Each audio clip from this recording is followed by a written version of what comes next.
தேரிழந்தூர் அர் ரஹீமியா அரபிக் கல்லூரி. உங்கள் ஆண் பிள்ளைகள் 7 ஆண்டுகளில் ஆலிம் பட்டத்துடன் பிகாம், பிபிஏ, பிஏ டிகிரிகளும் பெற்று சிறந்த ஆலிமாக வெளிவர இன்றே தொடர்பு கொள்ளுங்கள். அல்லாஹ் ரப்பில் ஆலமீன் வஸ்ஸலாத்து வஸ்ஸலாமு அலா சய்யிதில் முர்சலீன் வ அலா ஆலிஹி வ அஸ்ஹாபிஹி அஜ்மஈன். قال الله تعالى في القرآن العظيم والفرقان المجيد بعد أعوذ بالله من الشيطان الرجيم بسم الله الرحمن الرحيم ألا بذكر الله تطمئن القلوب وقال النبي صلى الله عليه وسلم إن من الجسد مضغة إذا صلحت صلح الجسد كله إذا فسدت فسد الجسد كله ألا وهي القلب أو كما قال عليه الصلاة والسلام. صدق الله مولانا العظيم وصدق رسوله النبي الكريم ونحن على ذلك من الشاهدين والشاكرين والحمد لله رب العالمين. புகழ் அனைத்தும் அல்லாஹ் ஜல்ல ஷானஹு தஆலாவிற்கே உரித்தாகுக. சாந்தியும் சமாதானமும் கண்மணி ரசூலுல்லாஹி ஸல்லல்லாஹு அலைஹி வஸல்லம் அவர்களின் மீதும் அவர்களை பின்பற்றிய உத்தம சத்திய சஹாபாக்கள், தாபிஈன்கள், தபஅத் தாபிஈன்கள், சுகதாக்கள், சாலிஹீன்கள், நாதாக்கள், நல்லவர்கள், குறிப்பாக நம் அனைவரின் மீதும் அல்லாஹுவின் சாந்தியும் சமாதானமும் என்றென்றும் நின்று நிலவட்டுமாகுக. காலையிலிருந்து அழகான ஆன்மீக மாநாடு நடைபெற்று கொண்டிருக்கிறது. நம்முடைய ஷேகுனா ஹசரத் அவர்களினுடைய தலைமையில் அல்லாஹ் ரப்புல் ஆலமீன் அவர்களுக்கு நீண்ட ஆயிலும் நிறைந்த வளத்தையும் தந்திடுவானாக. வருகை தந்திருக்கிற ஜமாத்தினுடைய தலைவர், செயலாளர், பொருளாளர் உள்ளிட்ட நிர்வாகிகள், வருகை தந்திருக்கிற மஹல்லாவினுடைய ஆன்றோர்கள், சான்றோர்கள், முரீதீன்கள், முஹிப்பீன்கள், உலமா பெருமக்கள், உங்கள் அத்துணை பேர்களுக்கும், அதிலும் குறிப்பாய் தாய்மார்கள், உங்கள் அனைவருக்கும் இஸ்லாத்தின் காணிக்கையான சலாத்தினை பதிலை எதிர்பார்த்து சொன்னவனாக, நிறைய பேர் ஜலாத்துக்கு பதில் சொல்கிறதில்லை, அதனால் என் வார்த்தைகளை துவக்குகிறேன். அஸ்ஸலாமு அலைக்கும் வரஹ்மத்துல்லாஹி தஆலா வபரகாத்துஹு. அசருக்கு பின்னால் பேசுகிற போது இப்படியெல்லாம் சொல்ல வேண்டி இருக்கிறது. அன்பிற்குரியவர்களே, எதற்காக ஷேகுமார்கள் தேவைப்படுகிறார்கள்? தேவை என்ன, சேவை என்ன என்பது குறித்து சில தகவல்களை உங்களோடு நான் பகிரப்போகிறேன். இது என் கருத்தல்ல. 1000 ஆண்டுகளுக்கு முன்னால் இமாம் கஸ்ஸாலி அழகாக ஷேகுமார்களை குறித்தும் அவர்களினுடைய வேலைகளை குறித்தும் பேசியிருக்கிறார்கள். அல்லாஹ் ரப்புல் ஆலமீன் மனிதனுக்கு உடல் அமைப்பை கொடுத்து இன்றைக்கு விஞ்ஞான உலகத்திலே இந்த ஹார்ட்வேர் இயங்க வேண்டுமானால் சாஃப்ட்வேர் ஒன்று தேவைப்படுகிறது. இந்த உடல் உறுப்புகளுக்கான இந்த ஹார்ட்வேருக்கான சாஃப்ட்வேராக அல்லாஹ் ரப்புல் ஆலமீன் சாஃப்டான உள்ளத்தை படைத்திருக்கிறார்.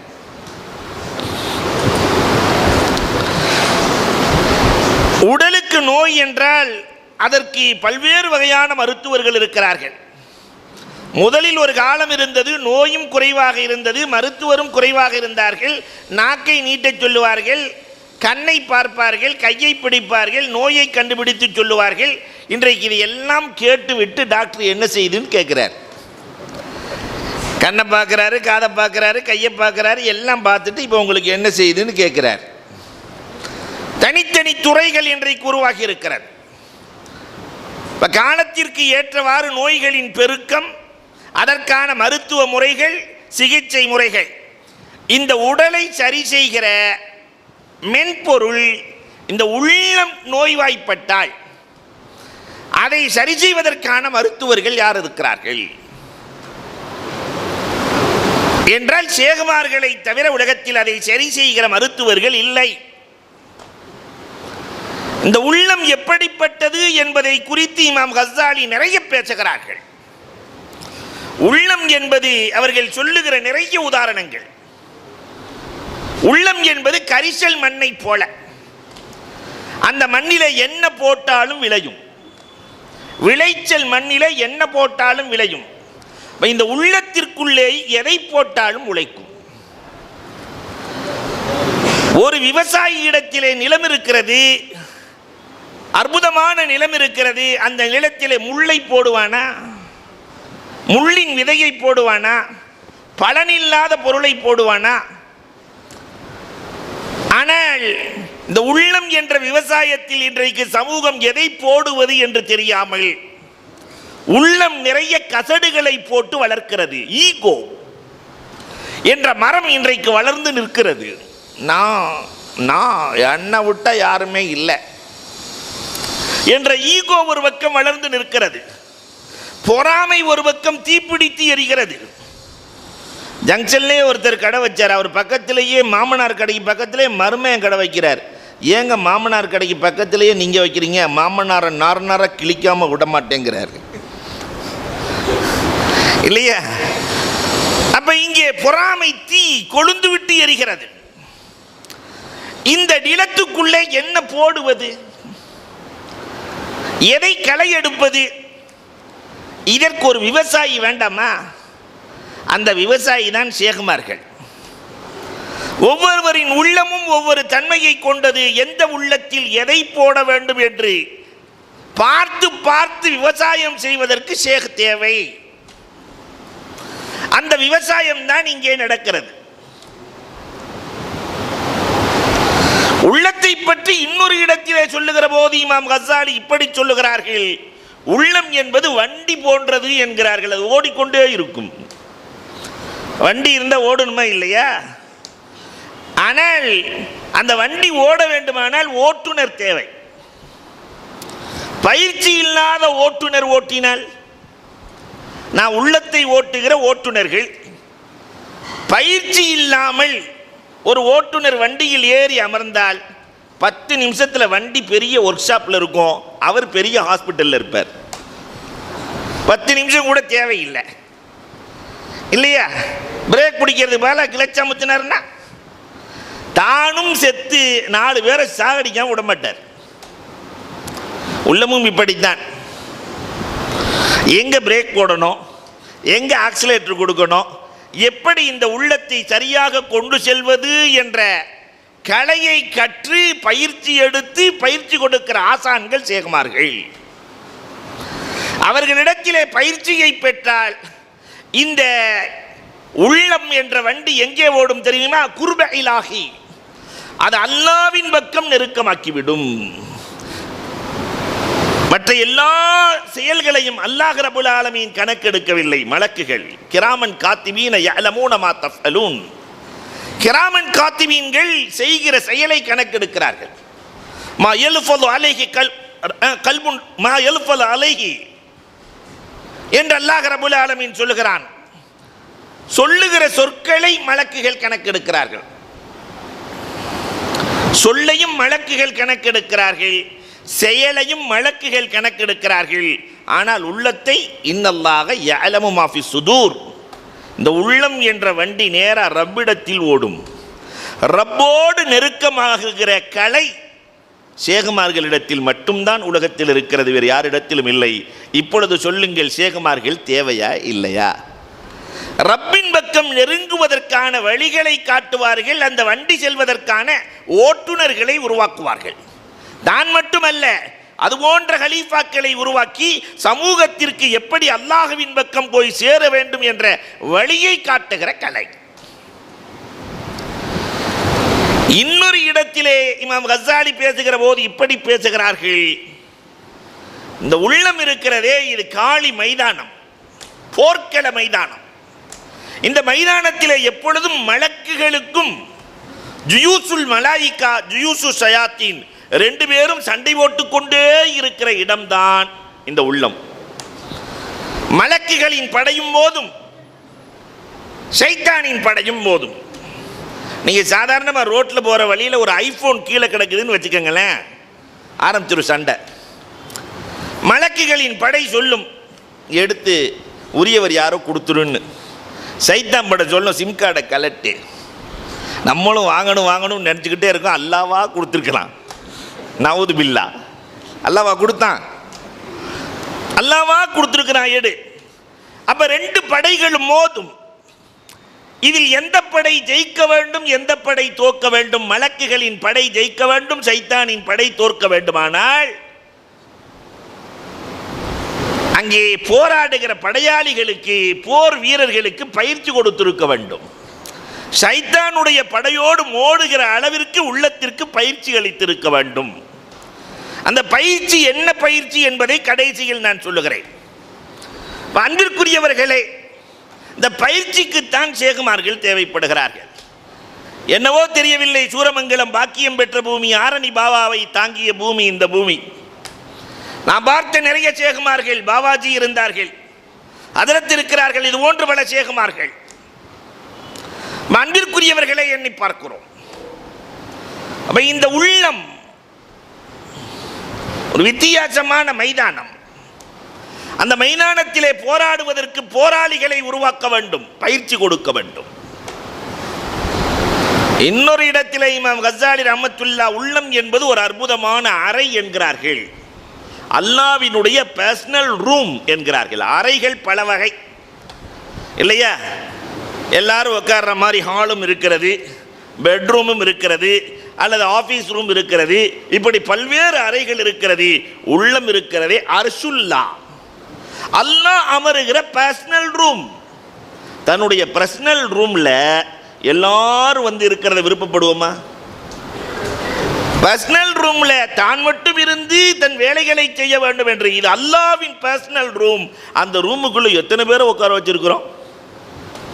அதனாலதான் சஹாபாக்களை பற்றியும் இறைநேசர்களை பற்றியும் எழுதுகிற போது அவர்கள் தொழுகையிலே நின்றால் குலூபுகும் முஅல்லக்கும் பில் மசாஜித், பள்ளியை விட்டு வெளியே இருந்தாலும் உள்ளம் பள்ளியில் இருக்குமாம். அவங்க வெளியில தான் இருப்பாங்க, ஆனா உள்ளமெல்லாம் பள்ளியில் இருக்கும். நாம பள்ளிவாசலுக்குள்ள தான் இருப்போம், உள்ளமெல்லாம் வெளியில இருக்கும். போட்ட செருப்பு இருக்குமா இருக்காதா? நல்ல செருப்பை வாங்கி போட்டு வந்தோமே, வண்டி இருக்குமா இருக்காதா? இல்லையா? வயரை கூட விடுறதில்லை, கழட்டி போடுறானுங்க. அன்புக்குரியவர்களை எண்ணி பார்க்கிறோம், இருக்குமா இருக்காதா? அப்ப உள்ளம் இருக்கிறது அல்லவா, அல்லாஹ்வினுடைய பர்சனல் ரூம். பெருமானார் ஸல்லல்லாஹு அலைஹி வஸல்லத்தினுடைய காலத்திலே ஒரு சஹாபி, பெருமானார் ஸல்லல்லாஹு அலைஹி வஸல்லம் சொல்லுவார்கள், ஒருவர் பள்ளிக்குள்ளே வருவார், ஒருவர் பள்ளிக்குள்ளே வருவார், அவர் சொர்க்கவாசி என்றார்கள். பள்ளிக்குள்ளே இருந்த அபூ ஹுரைரா ரலியல்லாஹு வெளியே போய் விட்டு உள்ளே வருகிறார்கள். பெருமானார் சொன்னாங்க, உங்களை சொல்லல, ஃப்ரெஷ்ஷா ஒருத்தர் உள்ள வருவார், புதுசா ஒருத்தர் உள்ள வருவார், அவர் சொர்க்கவாசி. எல்லோரும் யார் என்று எதிர்பார்த்து கொண்டிருக்கிறார்கள். பிலால் இப்னு உயைனா ரலியல்லாஹு தஆலா. பாங்கு சொல்ற பிலாலுக்கு பேர் பிலால் இப்னு ரபாஹ். பிலால் இப்னு உயைனா ரலியல்லாஹு தஆலா உள்ளே வருகிறார்கள். பெருமானார் நீண்ட நேரம் பேசுகிறார்கள். பேசிவிட்டு பெருமானார் ஒரே ஒரு கேள்வி கேட்டார்கள், பிலால், உங்கள் உள்ளத்தில் எனக்கு இடம் இருக்கிறதா? உங்கள் உள்ளத்தில் எனக்கு இடம் இருக்கிறதா? அல்லாஹு அக்பர். அவர் சொன்னார், அல்லாஹ் வல்லாஹி யா ரசூலல்லாஹ், இறைவன் மீது ஆணையாக என் உள்ளத்தில் உங்களுக்கு இடம் இல்லை. காரணம், என் உள்ளம் முழுக்க நீங்கள் அல்லாஹுவை நிரப்பியதால், அந்த பர்சனல் ரூமுக்குள்ள அல்லாஹ் இருப்பதால் உங்களை வைக்க இடமில்லை. அந்த குத்துபும் மின சஹாபி, நீதான் என் தோழர்களில் குத்துபி என்றார்கள் பெருமானார் ஸல்லல்லாஹு அலைஹி வஸல்லம். இந்த உள்ளத்தில் அல்லாஹுவை வைத்து விட்டு மற்றதையெல்லாம் வெளியாக்குகிற அந்த முறை கற்றுக் கொடுக்கிற இடம் எங்கே? உலகத்தில் எந்த காலேஜ்லையாவது, எஸ்ஆர்எம் காலேஜில் கற்றுக் கொடுக்கப்படுமா? சோனா காலேஜில்? அன்பிற்குரியவர்களை, சேகுமார்களை தவிர, கான்காக்களை தவிர அல்லாஹுவை வைக்கிற வழிகள் கற்றுக் கொடுக்கப்படுகிற இடம் உலகத்தில் எதுவும் இல்லை. இன்னொரு இடத்திலே பேசுகிற போது இப்படி பேசுகிறார்கள், இந்த உள்ளம் எப்படிப்பட்டது தெரியுமா? அது ஒரு மெஷின். நம்ம பாஷையில் சொல்றதா இருந்தா வாஷிங் மிஷின். உள்ளுக்குள்ள எதை போடுறோமோ அதை சுத்தப்படுத்தும். அழுக்குகளை சுத்தப்படுத்துகிற இடம், அதுவே அழுக்கானால். சில அழுக்குகள் இருக்கிறது, நம்ம அழுக்கிலேயே சில அழுக்கு இருக்கிறது, தண்ணியை ஊத்தினாவே ஓடிடும். சில பொருட்கள் இருக்கிறது, கொஞ்சம் சோப்பு போடணும். சால்னாங்கள் நான் போயிடுச்சுன்னு சொன்னாக்கா அந்த இல்லையா, கொஞ்சம் சோப்பு போட்டு தேய்க்கணும். ஆனால் ஆடையிலே பெயிண்ட் பட்டு விட்டால் சோப்பு போட்டாலும் போகாது, டின்னர் அடிக்க வேண்டும், டின்னர் போடணும். இப்படித்தான் உள்ளத்தில் சில அழுக்குகள் லேசான முறையிலே சென்றுவிடும், சில அழுக்குகள் செல்லவே செல்லாது. இந்த உள்ளத்தின் அழுக்குகளை போக்குவதற்கு, தூய்மைப்படுத்துவதற்கு என்ன செய்வது? பெருமானார் ஸல்லல்லாஹு அலைஹி வஸல்லம் அவர்கள் சஹாபாக்களை பார்த்து கேட்கிறார்கள், ஒவ்வொரு பொருளின் அழுக்கை நீக்க ஒரு சாதனம் இருக்கிறது, உள்ளத்தின் அழுக்கை எதை வைத்து நீக்குவது? நீக்கியதோடு மட்டுமல்ல, இந்த உள்ளத்தை பாலிஷ் பண்ணுவது எப்படி? சகாலத்துல் குலூப். நம்ம எல்லாம் கட்டடம்லாம் கட்டி முடிச்சதுக்கு பின்னாடி மொசைக் போட்டுறோம் இல்லையா, மார்பிள் போட்டு கடைசியில் என்ன போடுவோம்? பாலிஷ். அதே மாதிரி அழுக்கை நீக்கி பாலிஷ் போடுவதற்கு என்ன வழி என்று பெருமானார் கேட்கிறார்கள். அல்லாஹ் ரசூலு ஆலம், நீங்களே சொல்லுங்கள் ரசூலே, எங்களுக்கு தெரியாது, நீங்களே சொல்லுங்கள். பெருமானார் ஸல்லல்லாஹு அலைஹி வஸல்லம் சொன்னார்கள், அஸ்ஸலாத்து தகுத்துல் கதாயா. சில அழுக்குகளை சோப்பு நீக்குகிறது இல்லையா, சில அழுக்குகளை சொல்யூஷன் நீக்குகிறது. வண்டியில் அழுக்கப்பட்ட சர்வீஸ், கண்ணாடி அழுக்கப்பட்ட வேறொரு சொல்யூஷன் இருக்கிறது. உள்ளத்தின் அழுக்கை தொழுகைதான் நீக்கும் என்றார்கள் பெருமானார் ஸல்லல்லாஹு அலைஹி வஸல்லம். தகுத்துல் கதாயா, உள்ளம் கெட்டு போயிருந்துன்னு சொன்னாக்கா ஒரு அரை கிலோ சோப்பை கரைச்சி குடித்தா சரியாக போயிடுமா? தொழுகையில் தான் உள்ளம் சரியாகிறது. சகாலத்துல் குலூப், உள்ளத்தின் பாலிஷ் திக்ருல்லாஹ், திக்ரால் உள்ளம் பளபளக்கிறது, பாலிஷ் அடைகிறது. பெருமானார் ஸல்லல்லாஹு அலைஹி வஸல்லம் சொல்லுகிறார்கள். இதை இமாம் கஸ்ஸாலி ரஹ்மத்துல்லாஹி தஆலா அலைஹி அவர்கள் தன்னுடைய நூலில் அழகாக கொடுக்கிறார்கள். இதெல்லாம் சொல்லிட்டு கடைசியில் அந்த நூல் என்னன்னு சொல்ல போகிறேன், உங்கள் கையில் இருக்கணும். காரணம் தமிழில் வந்துருச்சு, அஜாயிபுல் குலூப், உள்ளத்தின் விந்தைகள். எல்லா வீடுகளிலும் இருக்க வேண்டிய, எல்லோரும் படிக்க வேண்டிய நூல் உள்ளத்தின் விந்தைகள். ரொம்ப அற்புதமான நூல். எத்தனை உதாரணங்கள்! இன்னொரு இடத்திலே உள்ளத்தை குறித்து பேசுகிற போது இமாம் கஸ்ஸாலி பேசுவார்கள், அதை விட சிறந்த திராசு உலகத்தில் இல்லை. உலகத்தில் ஒவ்வொரு பொருளையும் நிறுப்பதற்கு தராசுகள் இருக்கிறது. தங்கத்தை நிற்கிறதுக்குன்னு ஒரு தராசு இருக்கு, பெருசா இருக்கும்ல, ஆமாவா? இவ்வளோ பெரிய திராசு இருந்துச்சுன்னா எவ்வளோ வாங்குறதுக்கு யார் ஆள் இருக்கா? தங்கத்தை நிற்கிற திராசு ரொம்ப சின்னதாக இருக்கும். விறகு நிற்கிறதுக்கு, இரும்பு நிற்கிறதுக்கு. ஆனால் உலகத்திலே மைனூட்டான தராசு, உள்ளத்தை விட சிறந்த தராசு என்ன இருக்க முடியும்? ஒவ்வொரு செகண்டும் ஒவ்வொருத்தரையும் நிறுத்து பார்க்கும் உள்ளம். அவரை பார்த்த உடனே ஒரு இடம் போடும், ஜட்ஜ்மெண்ட், இவன் நல்லவனா கெட்டவனா. அப்படி பார்த்த உடனே இந்த வண்டியை திருடுவானா இல்லை விட்டுட்டு போயிடுவானா, அறைக்குள்ளே வந்த உடனே, ரூம்குள்ளே வந்த உடனே இவன் சாப்பிடுவானா சாப்பிட மாட்டானா, என்ன பேச போகிறான், எவ்வளவு ஜட்ஜ்மெண்ட்.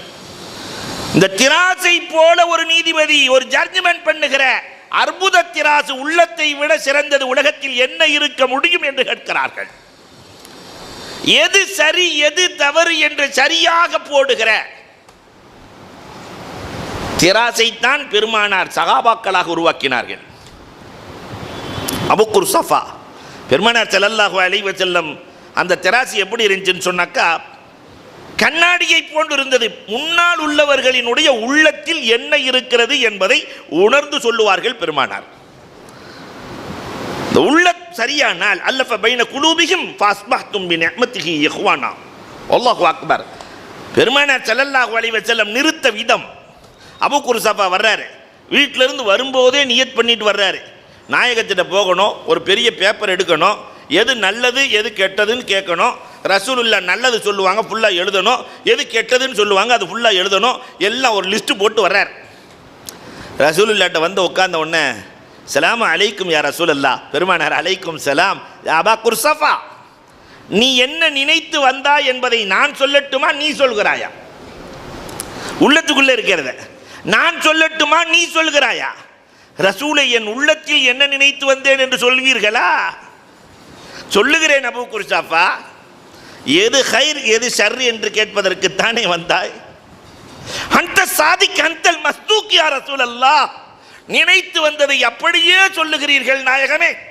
உங்களை விட சிறந்த உண்மையாளரை கண்டதே இல்லை ரசூலே. இப்படி ஒரு ஆசானை என் வாழ்நாளில் முன்னும் பார்த்ததில்லை பின்னும் பார்த்ததில்லை. சிறந்த ஆசானே, எது நல்லது எது கெட்டது? பெருமானார் ரொம்ப ஷார்ட்டா சொன்னாங்க, எதை செய்கிற போது உன் உள்ளத்தில் சந்தோஷம் ஏற்படுகிறதோ அது நல்லது, எதை செய்கிற போது உன் உள்ளத்தில் பதட்டமும் கலக்கமும் திடுக்கமும் ஏற்படுகிறதோ அது கெட்டது, விட்டுவிடு என்று 2 வரிகளில் பெருமானார் முடிக்கிறார்கள். நல்லது கெட்டதை தீர்மானிக்கிறார்கள். உள்ளத்திற்குள் என்ன இருக்கிறது என்பதை கூட உணர்கிற ஆற்றல் இந்த தெராசுக்கு உண்டு. இது ரசூலுக்கு மட்டுமல்ல, தன் தோழர்களுக்கும் தந்தார்கள். பெருமானார் ஸல்லல்லாஹு அலைஹி வஸல்லம் உமரே ஃபாரூக் ரலியல்லாஹுவினுடைய ஆட்சி காலம். உமர் ரலியல்லாஹுவின் ஆட்சி காலத்தில் அலி ரலியல்லாஹு தஆலா ஒரு கனவு காணுகிறார்கள். கனவு. பெருமானார் தொலை வைக்கிறார்கள். கனவுல தொலை வைத்து விட்டு ஒரு இடத்திலே பெருமானார் வந்து படுக்கிறார்கள். கனவு. ஒரு பெண்மணி புர்காவோடு வருகிறார்கள். பெருமானாருக்கு தட்டு நிறைய பேரித்தம்பளம் தருகிறார்கள். கனவு. பெருமானார் ஒரு பேரித்தம்பளத்தை எடுத்து சாப்பிட்டார்கள். ஒன்றை அலி ரலியல்லாஹுவுக்கு கொடுத்தார்கள், மற்றதை தொலை வந்தவர்களுக்கு கொடுங்கள் என்றார்கள். இதெல்லாம் எதில் நடக்குது? கனவில் நடக்கிறது. திடீரென்று விழித்து பார்க்கிறார்கள் அலி ரலியல்லாஹு தஆலா. பேரித்தம்பளம் சாப்பிட்ட ருசி நினைவில் தெரிகிறது, நாக்கில் இருக்கு. ராத்திரி பேரிச்சம்பளமே சாப்பிடலையே, ஆனால் ருசி தெரிகிறதே. இதற்கு இடையிலே ஃபஜ்ருக்கு பாங்கு சொல்லப்படுகிறது. யாரின் ஆட்சி காலம்? உமர் ரலியல்லாஹுவின் ஆட்சி காலம். உமர் ரலியல்லாஹு தஆலா தொழுக வைக்கிறார்கள். பெருமானார் எங்கு படுத்தார்களோ அங்கு வந்து படுக்கிறார்கள். கனவுல பார்த்த மாதிரி இங்கே நடக்குது. படுத்து முடிச்சோன்னு ஒரு பெண்மணி வந்தார்கள். நிஜத்திலேயே தட்டு நிறைய பேரித்தம்பளம் கொண்டு வந்தார்கள். உமர் ரலியல்லாஹு ஒரு பேரித்தம்பளத்தை எடுத்து சாப்பிட்டார்கள். ஒரு பேரித்தம்பளத்தை அலி ரலியல்லாஹுவுக்கு கொடுத்தார்கள். தொலை வந்தவர்களுக்கு பிரித்து கொடுங்கள் என்றார்கள். கனவுல பார்த்த மாதிரியே இருக்குதே, மனசுக்குள்ள நினைக்கிறாங்க. சரி, உமர் ரலியல்லாஹுவை டெஸ்ட் பண்ணிடுவோம். நேராக உமர் ரலியல்லாஹுட்ட போய், இவ்வளோ பெரிய ஆளுக்கு ஒரு பேரிச்சம்பளம் தர்றீங்களே, ஒரு 3 நாள் தரலாம்ல? உமர் ரலியல்லாஹு சொன்னாங்க, இன்றைய கனவிலே பெருமானார் உங்களுக்கு 1 தந்தார்கள், அதனால் 1 தருகிறேன். அலி ரலியல்லாஹுவின் உள்ளத்தில் என்ன இருக்கிறது என்பதை கூட உணர்கிற ஆற்றல் இந்த உமர் ரலியல்லாஹுவின் உள்ளத்திற்கு இருந்ததே. இது எப்படி இருந்தது? பெருமானாரின் உருவாக்கம். இந்த உருவாக்கத்திற்கு ஒரு முஅல்லிம் வேண்டாமா? ஒரு முரப்பி வேண்டாமா? ஒரு ஷேக் வேண்டாமா? இல்லாமல் உருவாக்க முடியாது. கேட்டாங்க, இது எப்படி முடியும்? உங்களால சாத்தியம்? அறிவின் கடல் அலி ரலியல்லாஹு கேட்கிறாங்க. ஹாதா மின் ஃபதுலில் ஈமான், இது ஈமானின் அருள் என்றார்கள். பெருமானார் ஸல்லல்லாஹு அலைஹி வஸல்லம் சொன்னாங்களா இல்லையா? மனிதர்களின் உள்ளத்தில் அல்ல, உஹதுன் ஜபலுன் யுஹிப்புனா நுஹிப்புஹு, மலை பாறையின் உள்ளத்தில் என்ன இருக்கிறது என்பதை கூட உணர்ந்து சொன்னார்கள் என்றால் அந்த தெராசு எவ்வளவு சிறப்பான தெராசாக இருக்க முடியும்? இந்த ஜட்ஜ்மென்ட் தெராசு உஹதுன் ஜபலுன் யுஹிப்புனா நுஹிப்புஹு, உஹது நம்மை பிரியப்படுகிறது, நாம் உஹதை பிரியப்பட வேண்டும். அதனால தான் ரசூல் ஸல்லல்லாஹு அலைஹி வஸல்லம் இதுக்காகத்தான் சொன்னாங்க, யாராவது மதீனாவுக்கு போனால் உஹதுக்கு போய் ஒரு புள்ளையாவது வாங்கிட்டு வாங்கன்னாங்க. ஒரு புள்ளையாவது, அங்கே விற்கப்படுகிற பொருட்களில் ஒரு புள்ளையாவது வாங்கி கொண்டு வாருங்கள். காரணம், நம்மை பிரியப்படுகிறது, நாம் அதை பிரியப்பட்டதற்கான அடையாளம் என்றார்கள் கண்மணி ரசூலுல்லாஹி ஸல்லல்லாஹு அலைஹி வஸல்லம். அல்லாஹு அக்பர். உஹதுக்கு செல்லுகிற பாக்கியத்தை அல்லாஹ் நசீபாக்குவானாக. அங்கு நிறைய வாங்கி வருகிற பாக்கியத்தையும் அல்லாஹ் நசீபாக்குவானாக. அப்ப இது ஒரு அற்புதமான தராசு. இன்னொரு இடத்துல இமாம் கஸாலி பேசும்போது இப்படியே பேசுகிறார், உறுப்புகளின் முதலாளி உள்ளம். உறுப்புகள் எல்லாம் தொழிலாளியா, உறுப்புகளின் முதலாளி ரைஸ் உள்ளம். முதலாளி சொல்றதை தானே தொழிலாளி கேட்பாரு. இதை பெருமானார் அழகாக இப்படி சொல்லுகிறார்கள், உடலில் ஒரு உறுப்பு இருக்கிறது, அது சரியாக இருந்தால் எல்லாம் சரியாக இருக்கும், அது கெட்டு போனால் எல்லாம் கெட்டு போகும். என்ன தெரியுமா? அலா வஹியல் கல்ப், அதுதான் உள்ளம் என்றார்கள் கண்மணி ரசூலுல்லாஹி ஸல்லல்லாஹு அலைஹி வஸல்லம் அவர்கள். அப்ப இந்த முதலாளி எப்படி இருக்க வேண்டும் என்ற கலை இங்கு போதிக்கப்படுகிறது. இன்னொரு இடத்திலே சொல்லுகிற போது அழகாக சொன்னார்கள், உள்ளம் என்பது கல்கிருதா, குரங்கு மாதிரின்ட்டாங்க. உள்ளத்தை தாம் போக்குக்கு விட்டுட்டோன்னு சொன்னா அது நப்சோட சேர்ந்து எல்லா தவறுகளுக்கும் வழிவகுத்து விடும். உள்ளம் என்பது கல்கிர்தா. ரூஹுல் பயான்ல அழகாக சொல்லுவார்கள், அல்லாமா ரூமியினுடைய உதாரணங்கள் அல்லாமா சாதியினுடைய உதாரணங்கள் நிறைய ரூகுல் பயான் என்ற கிதாபில் வரும். அதுக்கும் தமிழாக்கம் பண்ணிட்டாங்க. எஸ் அப்துல் காதர் ஹசரத் உட்கார்ந்து இந்த சேலத்தில் தான் தமிழாக்கம் செய்திருக்கிறார்கள். அதற்கும் இந்த சேலம் கிடைத்த பெரிய பாக்கியம் இல்லையா? அல்லாஹ் அக்பர். அன்பிற்குரியவர்களே, அதிலே ஒரு வரலாறு எழுதுவார்கள். அல்லாமா ரூமி சொல்றாங்க, ஒரு ஆள் குரங்கு வளர்த்தானா. ஆனால் சொன்னதெல்லாம் கேட்கும். அந்த குரங்கு நல்ல குரங்கு, சொன்னதெல்லாம் கேட்கும். ஒரு விருந்தாளி வந்துட்டார். போய் தட்டை எடுத்துட்டு வா. கரெக்டாக தட்டை கொண்டு வந்துச்சு. ஆனால் கையிலே வைத்திருக்கிற குச்சியை வைத்து அடிக்கிறான். கீச் என்று கத்திக்கொண்டு ஓடுகிறது. போய் தண்ணி எடுத்துட்டு வா. தண்ணி எடுத்துகிட்டு வந்து வச்சிருச்சு. திருப்பி அடித்த உடனே கத்திட்டு ஓடுது. வந்திருக்கிற விருந்தாளிக்கு கோபம். சொன்னதெல்லாம் கேட்குது, இந்த ஆள் அடிச்சுக்கிட்டே இருக்கிறான். போய் சாப்பாடு எடுத்துகிட்டு வா. எடுத்துகிட்டு வந்து வச்சிச்சு. திருப்பி அடித்தான். விருந்தாளிக்கு கோபம் வந்துருச்சு. சொல்கிறதெல்லாம் கேட்குது, எதுக்கு அடிக்கிற? இனி அடிக்கக்கூடாது. அதான் சொல்கிறத கேட்குறதுல கேட்கலன்னு அடிக்கலாம், கேட்குறதையும் அடிக்கிற. சரி, நீ சொன்னதுக்காக அடிக்கலை, போய் சாம்பார் எடுத்துகிட்டு வா. சாம்பார் எடுத்துகிட்டு வந்து வச்சிச்சு. அடிக்கலை, வீட்டுக்காரன் அடிக்கலை. அடிக்கலைன்னொன்னு அப்படி பார்த்துட்டு அந்த சாம்பாரை தூக்கி விருந்தாளி தலையில் கொட்டி விட்டு ஓடிடுச்சு. அப்போ தான் விருந்தாளி சொன்னால் அடிச்சுக்கிட்டே இருக்கணும், அடிச்சுக்கிட்டே இருக்கணும். இந்த உள்ளத்தையும் சரியாக பராமரிக்கவில்லை என்றால் அது தவறான வழிக்கு எளிதாக கொண்டு போய் சேர்த்து விடும். அந்த பராமரிப்பதற்கு ஒரு முரப்பி தேவை என்று எழுதுகிறார்கள். இன்னொரு இடத்திலே எழுதுகிற போது இமாம் கஸ்ஸாலி இப்படி சொல்லுகிறார்கள், உள்ளம் இருக்கிறதே கத்திஃபுல், குழந்தையை போல. 2 பலூனை கையில் கொடுத்துட்டு 3வது ஒரு பலூனை கொடுத்து பாருங்க, வேணான்னு சொல்லவே சொல்லாது. இதை கீழே வச்சுட்டு அதை வாங்கும். அப்போ அதை வச்சுட்டு இதை பிடிக்கும், இதை வச்சுட்டு அதை பிடிக்கும். எதையுமே விட மனசு வராது. இதுதான் இந்த உள்ளம். உள்ளத்துக்கு எல்லாம் வேணும். போதும் என்ற மனம் இந்த உள்ளத்திற்கு வர வேண்டுமானால், துன்யாவை பற்றி புரிய வைக்க வேண்டுமானால் அதற்கு ஒரு முரப்பி தேவை. இந்த உள்ளத்துக்கு புரிய வைப்பதற்கு ஒருவர் தேவை. துன்யா என்பது வித்தியாசமானது, உலகம் என்பது விசித்திரமானது. இந்த உலகத்தை புரிய வைப்பதற்காக வேண்டியே ஷேகுமார்கள் தேவைப்படுகிறார்கள். இன்னொரு இடத்துல சொல்லுகிற போது இமாம் கஸ்ஸாலி இப்படியே சொல்லுகிறார்கள், உள்ளத்தை போன்ற சுவர் உலகத்தில் எதுவும் இல்லை என்கிறார்கள். சுவர் இருந்தால் அதிலே போஸ்டர் ஒட்டப்படும், சித்திரம் வரையப்படும். ஆனால் இந்த உள்ளத்தில் எத்தனை போஸ்டர் தெரியுமா? ஒரே சிந்தனையில் என்னைக்காவது இருந்திருக்கிறோமா? ஒரு மணி நேரம் இருக்க முடியுமா? கொஞ்ச நேரத்தில் அந்த போஸ்டர் மாறி மாறி மாறி மாறி ஒட்டப்பட்டு கொண்டே இருக்கும். உலகத்திலேயே அதிகமான போஸ்டர்கள் ஒட்டப்படுவது உள்ளத்தில் தான். வெளிச்சுவற்றில் எல்லாம் ஏதாவது ஒரு போஸ்டர் ஒட்டிட்டான்னா அது 10 நாள் இருக்கும், 5 நாள் இருக்கும். ஆனால் இங்கே எந்திரிச்சதுலேருந்து ராத்திரி தூங்குற வரைக்கும் எவ்வளவு போஸ்டர்கள் ஒட்டப்படுகிறது. நல்லதும் ஒட்டப்படுகிறது, கெட்டதும் ஒட்டப்படுகிறது. போஸ்டர்கள் வந்து கொண்டே இருக்கிறது. இதில் எது நல்லது? நல்லது மட்டும் உள்ளே ஒட்டப்பட வேண்டும், கெட்டது அகற்றப்பட வேண்டும் என்ற நிலை உருவாக வேண்டுமானால் நம்ம வீட்டுக்கு வெளியில் இங்கே விளம்பரங்கள் ஒட்டக்கூடாது அப்படின்னு எழுதி வைக்கிறதுக்கு ஒரு வீட்டுக்கார் வேணுமா இல்லையா? இல்லாட்டி எல்லாம் எழுதுவான். அதே மாதிரி இங்கு எது வர வேண்டும், எது வரக்கூடாது என்று சரி செய்வதற்கு ஒரு ஷேக் தேவைப்படுகிறார்கள். இத்தனை காரணங்களையும் சொல்லிவிட்டு இமாம் கஸ்ஸாலி இந்த உள்ளங்களை பல்வேறு வகைகளாக பிரித்து காட்டுகிறார்கள். உள்ளம் பல்வேறு வகை என்று சொல்லிவிட்டு அதில் நிறைய சொல்லுகிறார்கள். நான் ஒரு 10 வகை உள்ளத்தை மட்டும் சொல்ல போகிறேன். கடிகாரத்தை பார்க்க தேவையில்லை, சரியான நேரத்தில் முடித்துக் கொள்ளுவேன். அன்பிற்குரியவர்களே, முதல் வகை உள்ளம் இருக்கிறதே, இந்த உள்ளம் ஃபஹியக்கல் ஹிஜாரா, மணலை பூமியை சரி செய்யவில்லை என்றால் அது இறுகி போய்விடும். குர்ஆனில் அல்லாஹ் சொல்லுகிறான், சரி செய்யவில்லை என்றால் பூமி சரியாக உழப்படவில்லை, அதிலே விதை போடப்படவில்லை, அதிலே நீர் பாய்ச்சப்படவில்லை என்று சொன்னால் அந்த பூமி என்னவாகிவிடும்?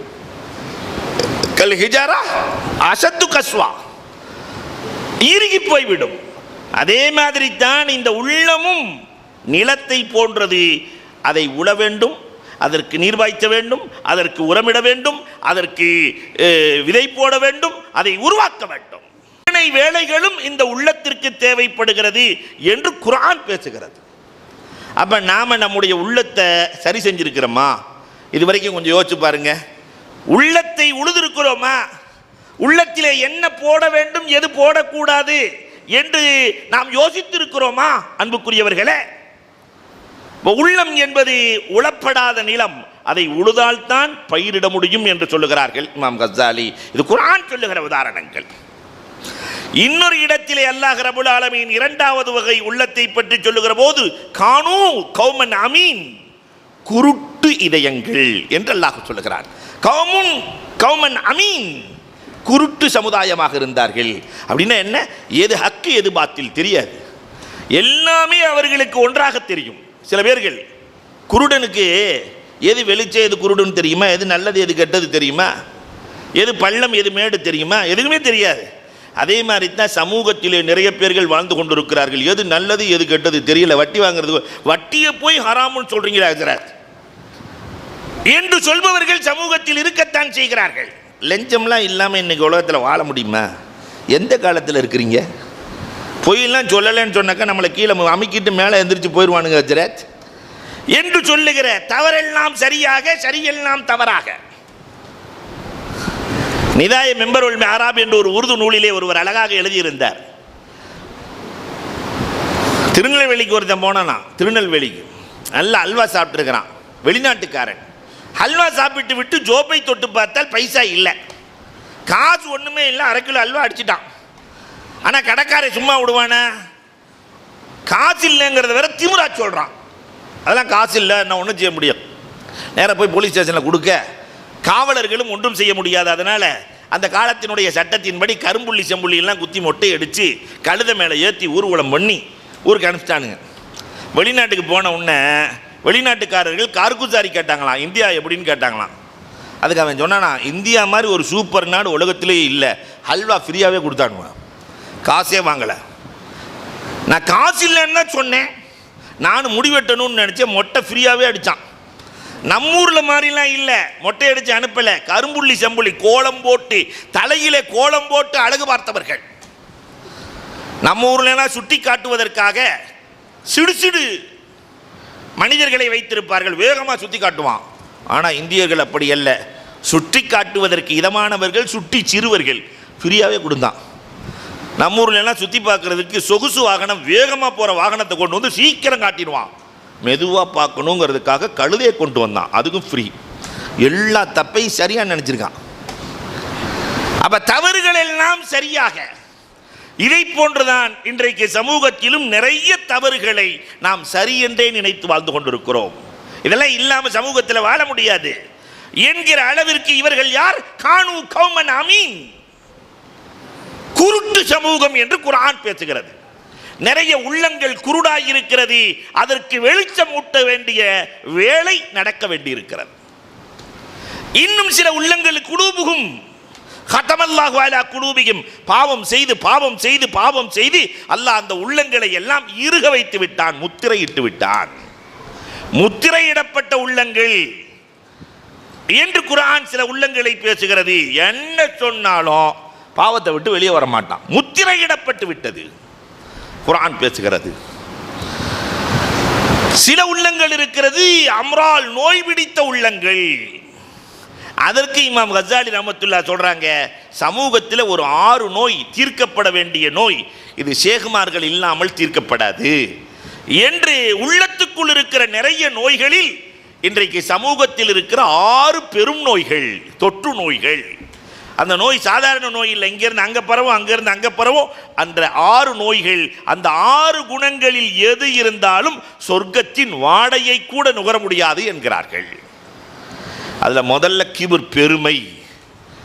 இன்னைக்கு பெருமை என்பது நம்முடைய உள்ளத்தில் இல்லாமல் இருக்கிறதா? எங்கு பார்த்தாலும் பெருமை. பைல்வான் அப்துல்லாஹ் இப்னு முத்ரிஃப் பைல்வான். இந்த பைல்வான்கள் எல்லாம் பைல்வான்கள் இடத்தில் மோதுவதில்லை. அப்ப சுப்ப யாராவது ரோட்டில் போனான்னு அவனை தட்டி பாப்பா, அவரையா சண்டைக்குமா? அப்படி ஒரு அப்ப சுப்பையை தட்டி விட்டு சண்டைக்கு வர்றியா, நான் யார் தெரியுமா என்று இந்த பைல்வான் கேட்கிற போது அவர் அழகாக சொன்னார், நல்லா தெரியுமே, அவ்வளுக்கு நுத்துஃபா, உன் ஆரம்பம் ஒரு அசிங்கம், ஆகிருக்க ஜீஃபா, உன்னுடைய இறுதி நீ ஜடலம் பிணம், பைனகுமா தஹ்மிலுல் கதரா, இந்த ரெண்டுக்கும் இடையில் பையன் கிளாஸுக்கு பேக்கை தூக்கிட்டு போகிற மாதிரி மலத்தை தூக்கி கொண்டு செல்லுகிற ஜடலம். உனக்கு எதற்கு பெருமை, உனக்கு எதற்கு பெருமை? இந்த பெருமை என்ற நோய் உள்ளத்தை தாக்கி வாழ்கிறது. நம்ம கசாலி சொல்றாங்க 1000 வருஷத்துக்கு முன்னாடியே, இன்னைக்கு பார்த்துருந்தாங்கன்னாக்கா அல்லாஹு அக்பர். இன்னொரு பக்கம் பொறாமை. மாமியாவும் மருமகளும் சண்டை போடாமல் இருக்கிற ஒரே இடம் இங்கே ஆஜாத் நகர் மட்டும்தான். ஏன்னா நான் வீட்டுக்கு போகணுமா இல்லையா, இல்லையா?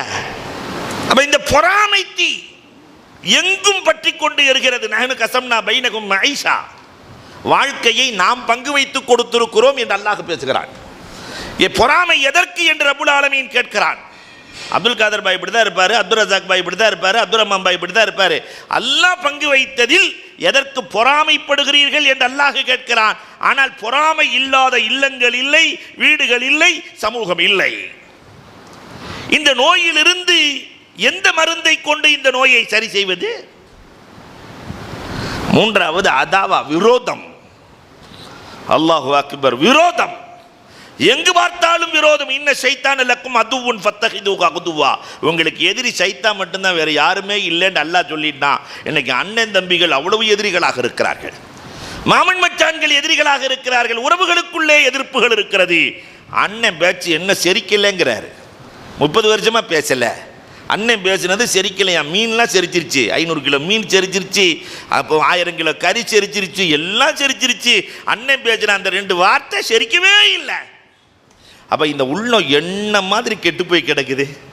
விரோதத்திலே மூழ்கி போய் அழுகி போன உள்ளங்கள் வாழுகிற காலம் கொஞ்ச நாள். 60க்கும் 70க்கும் 60 வயசுக்காரத்தை போய் கேட்டு பாருங்க, உங்க பிளாஷ்பேக் சொல்லுங்க, 60 வருஷம் எப்படி ஓடுச்சுன்னு கேளுங்க. இப்படி கண்ணு சிமிட்டு முழிச்ச மாதிரி தெரியுது, 60 வருஷம் ஓடிருச்சு ஹஜ்ரத் சொல்றாங்களா இல்லையா? அப்ப அன்பிற்குரியவர்களே, உள்ளம் முழுக்க அதாவா, விரோதமும் குரோதமும். இன்னொரு பக்கம் கஞ்சத்தனம் என்ற நோய். அல்லாஹ் கொடுத்ததில் கொடுப்பதற்கு என்ன இருக்கிறது?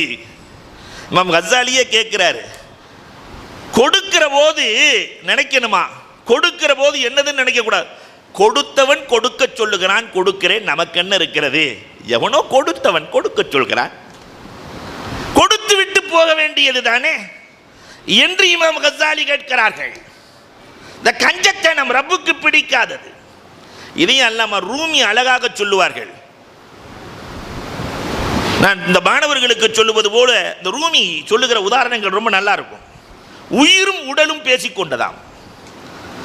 அப்ப இந்த உயிர் உடம்பை பார்த்து சொன்னச்சான், உன்னை நான் எத்தனை கிலோமீட்டர் தூக்கிட்டு போயிருக்கேன் தெரியுமா? உயிர் இல்லைன்னு சொன்னால் நம்ம ஊர்லேருந்து வந்திருக்க முடியுமா? நான் இங்கே வந்து பேச முடியுமா? கொஞ்சம் யோசிச்சு பாருங்களேன், 60-70 வயசு வரைக்கும் எத்தனை கிலோமீட்டர் தூக்கிட்டு போயிருக்கோம் இந்த உயிர். அல்லாஹு அக்பர். அப்போ உயிர் எல்லாம் பேசிட்டு சொல்லிச்சான், உனக்கு அவ்வளவு குழந்தை வேணும்னாலும் நான் வேணும், வியாபாரம் வேணும்னாலும் நான் வேணும், உயிர் என்ற நான் வேணும், எல்லாத்துக்கும் நான் வேணும். இவ்வளவும் உனக்கு செஞ்சு கொடுத்ததுனால உடம்பே எனக்கு கூலி கொடுன்னு கேட்டுச்சான். உடம்பை பார்த்து உயிர் கேட்டது கூலி. அப்போ உடம்பு சொல்லிச்சான், உனக்கு என்ன கூலின்னுச்சான். நான் எதில் ஆனந்தம் அடைகிறேனோ அதுதான் எனது கூலி. இல்லையா? முதலாளி கூலியை கொடுக்கும்போது தொழிலாளி என்ன செய்வான்? 32 பல்லையும் காட்டுறானா இல்லையா? ஆனந்தம் அடைகிறான். எனக்கு எது ஆனந்தமோ அதுதான் என் கூலி. அப்போ உடம்பு உயிரை பார்த்து கேட்டுச்சான், எப்பொழுது நீ ஆனந்தம் அடைகிறாய் உயிரே என்று கேட்கிற போது, ஏழைக்கு கொடுக்கிற போது நான் அடைகிற ஆனந்தத்திற்கு அளவே இல்லை. அந்த ஏழையின் கையிலே, கஷ்டப்படுபவர்களின் கையிலே, நம்முடைய உறவுக்காரர்களில் ரொம்ப கஷ்டத்தோடு இருப்பவர்களின் கையிலே கொண்டு போய் கொடுக்கிற போது, ஃபீஸ் கட்ட வழி இல்லைன்னு இருப்பாங்க, ஒரு 5000 10,000 அதை கொண்டு போய் கொடுக்கிற போது அவர்கள் அடைகிற ஆனந்தம், அப்ப ரூஹுக்கு ஒரு சந்தோஷம் வரும். அதற்கு நிகர் உலகத்தில் எதுவுமே இல்லை. இல்லையா? அப்ப கஞ்சத்தனம் இந்த நப்சுக்கு ஏற்படுகிற பெரும் நோய். கோபம். 5வதாக சொல்லுகிறார்கள், கோபம். நப்சுக்கு சண்டை, சின்னதுக்கெல்லாம் கோபம், ஒண்ணுக்கு அறியாதுக்கெல்லாம் கோபம். இதனால் பல நாட்கள் பேசாமல் மனைவியோடு, கட்டிய மனைவியோடு பேசாத கணவன், கணவனோடு பேசாத மனைவி. எதனால என்னக்கா? ஒரு சின்ன கோபம். இன்னொரு பக்கம் காமம், காமம் தலைவிரித்தாடுகிறது. இதெல்லாம் உள்ள நோய்கள். இந்த உள்ள நோய்களை சரி செய்வதற்கு மருத்துவர் வேணுமா வேணாமா? இன்னொரு இடத்திலே அல்லாஹ் ரப்பல் ஆலமீன் சொல்லுகிறான், ஐந்தாவதாக இந்த உள்ளம் இருக்கிறதே குலூபுல் லாஹியா, சில உள்ளங்கள் இருக்கிறது, இது கஃப்லத், பொடுபோக்கான உள்ளங்கள். அப்புறம் பார்த்துக்கலாம். இந்த கஃப்லத்திலேயே இருக்கும். காலையில் சுபுக்கு எந்திரிக்கும் போது கைத்தான் போடும், இன்னும் ஒரு 5 நிமிஷம் தூங்கிக்கலாம். அப்புறம் சில பேர் அலாரத்தை தலையிலே அடிக்கிற அல்ல இருக்கு, எழுப்பி விட்டியான்னு டமார்னு அடிப்பான். அவன் தான் அலாரமே வச்சிருப்பான். குலூபே லாஹியா, சில உள்ளங்கள் கஃப்லத். அதையும் அல்லாம ஹக்கானி எழுதி இருக்கிறார்கள். அன்னைக்கே எழுதிட்டாங்க அல்லாம ஹக்கானி. ஒரு ஆள் 25 வயசுல முரீது வாங்கலான்னு நினைச்சாராம். 25 வயசுல முரீது வாங்கலான்னு. அப்புறம் நப்சு சொல்லுச்சான், உள்ளம் சொல்லுச்சான், ஒரு கல்யாணத்தை பண்ணிட்டு வாங்கிடலாமே. கல்யாணம் பண்ணின உன்னை இந்த உள்ளம் சொல்லுச்சான், ஒரு குழந்தைய பெற்றுட்டு வாங்கிடலாமே. குழந்தைய பெற்ற உன்னை அவனை ஸ்கூலில் சேர்த்துட்டு வாங்கிடலாமே. ஸ்கூலில் சேர்த்தவுடனே ஒரு 5வது முடித்தவுடனே, பையன் 5வது முடித்தவுடனே போய் முரீது வாங்கிடலாம்.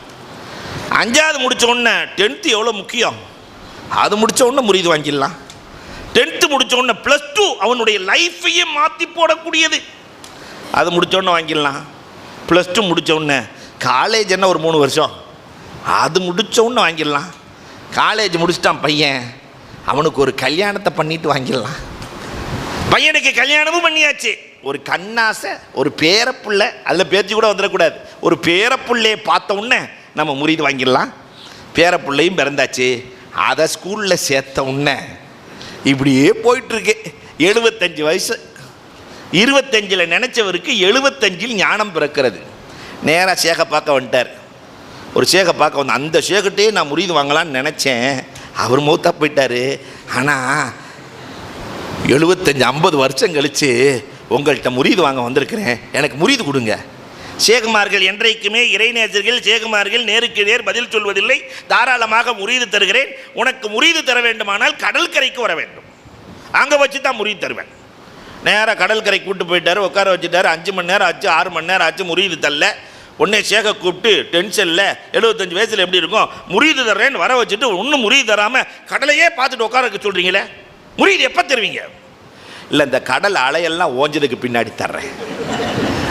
இந்த அலையெல்லாம் எப்போ முடியுது? ஏன்னா என்ன அலைகள் எல்லாம் ஓஞ்சு கபருக்கு போகிற நேரத்தில் முரீது வாங்க வந்திருக்கிறேன். என்ன அலைகள் எல்லாம் ஓய்ந்ததற்கு பிறகு இந்த உள்ளங்கள் இருக்கிறதே குலூபே லாஹியா. 6வது ஒரு உள்ளம் இருக்கிறது, குலூபே ஆசிமா. அது என்ன செய்யும் தெரியுமா? யக்துமு ஷஹாதத்துல் ஹக், உண்மை சாட்சியங்களை எல்லாம் மறைத்து விடும். உண்மை தெரியும், ஆனால் மறைச்சிரும். பெருமானார் ஸல்லல்லாஹு அலைஹி வஸல்லம் சத்தியவான் என்று யாருக்கு தெரியாது? பெருமானாரை நெருங்கக்கூடாது, போகக்கூடாது, பேசக்கூடாது என்றெல்லாம் சொன்ன அபூ ஜஹில், அபூ லஹப், இவர்கள் எல்லாம், அபூ சுஃபியான், 3 பேர்களும் போகக்கூடாதுன்னு பேசிட்டு இரவு நேரத்தில் பெருமானார் ஓதினால் ஒவ்வொருத்தரும் ஒரு மூலையில் ஒட்டு கேட்பானாம். ஒட்டு கேட்பார்கள். கடைசியில் திரும்பி வர்றான்னு பார்த்தா 3 பேர் சந்திச்சுக்கிட்டு, நம்ம தான் சொல்லியிருக்கிறோம் யாரும் போகக்கூடாது, நம்மளே வந்துட்டோமே. அடுத்த நாளும் பெருமானாரினுடைய அந்த குரல் இழுத்தது, வந்தார்கள். ஆனால் சமூகத்திற்கு அவர்களால் சொல்ல முடிந்ததா? ஹக்கு என்ன என்று தெரியும். சில உள்ளங்களுக்கு தெரியும், தெரிந்தும் மறைக்கும். இப்படியும் சில உள்ளங்கள் இருக்கிறது, ஆசிமா. 7வது ஒரு வகை உள்ளத்தை பற்றி குர்ஆன் பேசுகிறது. அன்பிற்குரியவர்களே, இந்த உள்ளங்கள் இருக்கிறதே, ரஃபத், ரஹ்மத் இல்லாத உள்ளங்கள், கஸ்வா, பாறையை போன்ற இறுகிய உள்ளங்கள், இதுவும் இருக்கத்தான் செய்கிறது. 8வது ஒரு வகை உள்ளம் இருக்கிறது, குலூபே அக்லஃப், பூட்டு போடப்பட்ட உள்ளம். நீ என்ன சொன்னாலும் கேட்க மாட்டான். அந்த உள்ளத்தில் ஏற்கனவே மூடி வச்சுக்குவான். அவர் எவ்வளோ நல்லது சொன்னாலும் கேட்கக்கூடிய அந்த உணர்வும் இருக்காது, உள்ளமும் இருக்காது. 9வது ஒரு வகை உள்ளம் இருக்கிறது, குலூபே முரீப், சந்தேக உள்ளங்கள். சில பேர்த்துக்கு உள்ளத்தில் எப்பயுமே சந்தேகம் இருந்துக்கிட்டே இருக்கும். பெருமானார் ஸல்லல்லாஹு அலைஹி வஸல்லம் அவர்கள் இரவு நேரத்தில் வீட்டை விட்டு வெளியே போகிறார்கள். ஆயிஷா ரலியல்லாஹுக்கு சந்தேகம் வந்துருச்சு. நம்ம வீட்டில் இருக்கும்போது, நம்ம இரவில் இருக்கும்போது ரசூலுல்லாஹ் எந்திரிச்சு எங்கேயோ போகிறாங்களேன்னு. ரசூலுல்லாஹ் கபர்ஸ்தானுக்கு போயிட்டுருக்கிறாங்க. ரசூலுக்கு முன்னால் பார்க்கிற, எப்படி பார்க்க முடியுமோ அதை போல பின்னாலும் பார்க்கிற உணர்வு இருக்கிறது ரசூலுல்லாஹ். முன்னாடி பார்க்குற மாதிரியே பின்னாடியும் ரசூலுல்லாஹ் பார்ப்பாங்க. அப்போ பார்த்துட்டாங்க ஆயிஷா ரலியல்லாஹு வர்றதை. ஒன்றுமே பேசலை. ரசூல் ஸல்லல்லாஹு அலைஹி வஸல்லம் ஜியாரத் பண்ணாங்க. ஆயிஷா ரலியல்லாஹு தெரியாமல் போய் வீட்டில் இருந்துக்கிட்டாங்க. ரசூலுக்கு தெரியாது என்று நினைத்தார்கள். பெருமானார் வீட்டுக்கு வந்தவுடனே, ஆயிஷா எனக்கு பின்னால் வந்தாயே, என்ன காரணம் ஆயிஷா? பெருமானார்ட்ட பொய் சொல்ல முடியாது. ரசூலே, என் உள்ளத்திலே உங்களை குறித்த சந்தேகம் வந்தது ரசூலே. பெருமானார் நெஞ்சில் அடித்து, அல்லாஹும்ம இத்ஹப் அன்ஹ ஷக், ஆயிஷாவின் உள்ளத்திலிருந்து ரப்பே சந்தேகத்தை அகற்றிவிடு. இன்னைக்கு நிறைய ஆண்களின் உள்ளத்திலும் சந்தேகம், பெண்களின் உள்ளத்திலும் சந்தேகம். திடீர்னு மனைவியை போய் போலலான்ட்டு காலையும் நீயே மாலையும் நீயேன்னு ஒன்ன மதியானம் யாரியா? அப்ப அவன் குடும்பத்தில் வாழ முடியுமா? அப்ப இந்த சந்தேக உள்ளங்கள் சமூகத்தில் இருக்கத்தான் செய்கிறது. 10வது ஒரு வகை உள்ளம் இருக்கிறது, குலூபே ஸாயா, ஹக்கை விட்டு நீங்கிய உள்ளம். ஹக்குக்குள்ளே வராது, தடுமாற்றத்திலேயே இருக்கிற உள்ளம். இது சராசரி மனிதர்களின் உள்ளம். இந்த உள்ள ஹக்க விரும்பாது. இந்த உள்ளங்களுக்கு சிகிச்சை தந்து ஹக்கின் பக்கம், ரப்பின் பக்கம் சேர்த்து வைப்பதற்கு ஒரு ஷேக் தேவை. அந்த ஷேக் என்ன தருவார் அதை சொல்லி நான் முடித்துக் கொள்வேன். இந்த உள்ளங்களுக்கு ட்ரீட்மெண்ட் இல்லையா, டாக்டர் போனோடனே கால்பால் கொடுக்குறாரா இல்லையா, காமன் மருத்துவத்தை தான் நான் சொல்ல முடியும். உள் மருத்துவங்கள் என்பது அந்த மருத்துவர்களுக்கு தான் தெரியும். நாடி பிடித்து சொல்வதை போல உள்ளம் பார்த்து மருத்துவம் செய்கிற மருத்துவர்கள் ஷேக்மார்கள். நார்மல் மருந்து 5. இந்த உள்ளங்களை சரி செய்வதற்கு தவா உல் குலூப், உள்ளங்களுக்கான மருந்து என்பது 5 தான். 1 திலாவத்துல் குர்ஆன், அலா பி திக்ரில்லாஹி தத்மஇன்னல் குலூப். திலாவத்து ஓத ஓத ஓத ஓத அந்த உள்ளத்திற்குள்ளே அல்லாஹ் ஒரு சந்தோஷத்தை கொடுப்பான், ஒரு பசாசத்தை கொடுப்பான். குர்ஆன் அதிகமாக ஓதியவரிடத்திலே கேட்டு பாருங்கள். உலகத்தில் ஒரு சில பொருட்கள் ஓத ஓத பாடல் கேட்க கேட்க சலித்து போகும், ஒரு சில முகங்கள் பார்க்க பார்க்க சலித்து போகும். ஆனால் குர்ஆன் ஓத ஓத யாருக்காவது சலித்து இருக்கிறதா? அது உள்ளத்தை பளபளக்க வைக்கும். குர்ஆன் உள்ளத்தை பளபளக்க வைக்கும். உள்ளத்தினுடைய நோய்கள் அத்தனையும் நீக்கும் ஆற்றலை அல்லாஹ் குர்ஆனுக்குள் வைத்திருக்கிறான். 2வது ஹலாஉல் பதன். ஷேக்மார்களை பார்த்தீங்கன்னா நிறைய நோன்பு வைப்பாங்க. இந்த வயிறு காலியாக இருக்கணும், இந்த உள்ளம் சரியாக இருக்கணும்னு சொன்னால் எது காலியாக இருக்கணும்? வயிறு காலியாக இருக்கணும். அது நம்ம சமூகத்துக்கு ஆகாத செயல். எப்பயுமே வயிறு ஃபுல்லாக இருக்கிற சமூகம் உலகத்திலேயே அது எது மட்டும்தான்? இஸ்லாமிய சமூகம் மட்டும்தான். விதவிதமான பிரியாணிகள், முகல் பிரியாணி, அந்த பிரியாணி, இந்த பிரியாணி, அல்லாஹு அக்பர் இல்லையா? ரமலானில் பார்த்தோன்னு சொன்னால் வயிறு காலி என்று சொல்லத்தான் செய்வோம். ஆனால் அங்குதான் அதிகம். 2 கொட்டரை கஞ்சி, அதுக்கப்புறம் ஒரு 10-15 வடை, 3 சர்பத்து, அல்லாஹு அக்பர். அதுக்கப்புறம் மகரிபுக்கு பிறகு ஒரு நாஸ்தா, மினி நாஸ்தா. அதுக்கப்புறம் மகரிபு இஷா இது தராவீஹ் தொழுகை. அதுக்கு பிறகு 2 வாழைப்பழம். அதுக்கு பிறகு சகரு நேரத்தில் 4 மணி நேரம் கூட ஆகாது செரிக்கிறதுக்கு. ஊர்வன பரப்பன நடப்பன அத்தனையும் சாப்பிட்டுட்டு மலைப்பாம்பு பிறண்ட மாதிரி பிறண்டு அசருக்கு எந்திரிச்சு நான் நோன்பு வைக்கிறேன் என்று சொல்லுகிற நோன்பு இது ஹலாஉல் பத்தன்னா? அன்பிற்குரியவர்களை எண்ணி பார்க்க வேண்டும். ஷேக்மார்கள் கொடுக்கிற பயிற்சி ஹலாஉல் பத்தன், வயிறு காலியாக இருக்க வேண்டும். 3வதாக இந்த உள்ளத்திற்கான அற்புதமான மருந்து கியாமுல் லைல், சஹர் நேரத்திலே எழுந்து தொழுகிற தொழுகை இருக்கிறதல்லவா, அந்த தொழுகையிலே உள்ளம் சந்தோஷம் அடைகிறது. ஏன் தெரியுமா? இவர் அல்லாஹு அக்பர் என்று சொல்லுகிற போது பெருமானார் சொல்லுகிறார்கள், வலஅல் மலக்கு ஃபாஹு ஃபீ ஃபீ, இவருடைய உதட்டோடு மலக்குகள் தன் உதட்டை வைக்கிறார்கள்.